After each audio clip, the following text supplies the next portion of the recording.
North Korea is responding to signs of attacks by Washington with the threat of a preemptive strike on the U.S.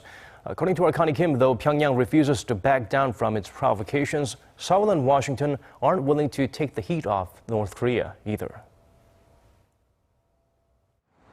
A North Korean foreign ministry official has warned of additional nuclear tests and a preemptive strike on the U.S. if American nuclear forces mobilize against it. In an exclusive interview with NBC News on Sunday, Yong-pil, the director of the North Korean Foreign Ministry's Institute for American Studies, made clear that the North will not step back from its nuclear ambitions as long as there is a nuclear threat from the U.S. He said Washington has nuclear weapons off of North Korea's coast, targeting the capital of Pyongyang and the North Korean leader.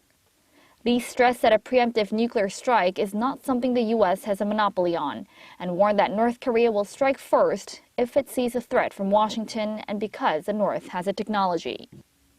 The official also warned that Pyongyang could carry out a 6th, 7th, or 8th nuclear test. These comments follow remarks made last week by U.S. Assistant Secretary of State for East Asian and Pacific Affairs Daniel Russell, who warned that Kim would, quote, immediately die if he decided to carry out a nuclear attack.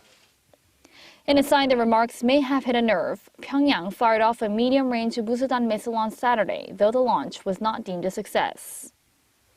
With tensions rising in the region, the defense chiefs from South Korea and the U.S. will meet for the annual security consultative meeting in Washington this week.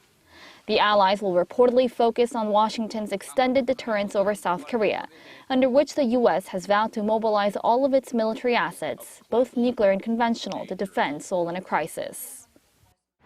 It'll be a packed week in Washington as South Korea's foreign and defense ministers will hold a 2+2 meeting with their U.S. counterparts to discuss additional ways to pressure North Korea. Connie Kim, Arirang News.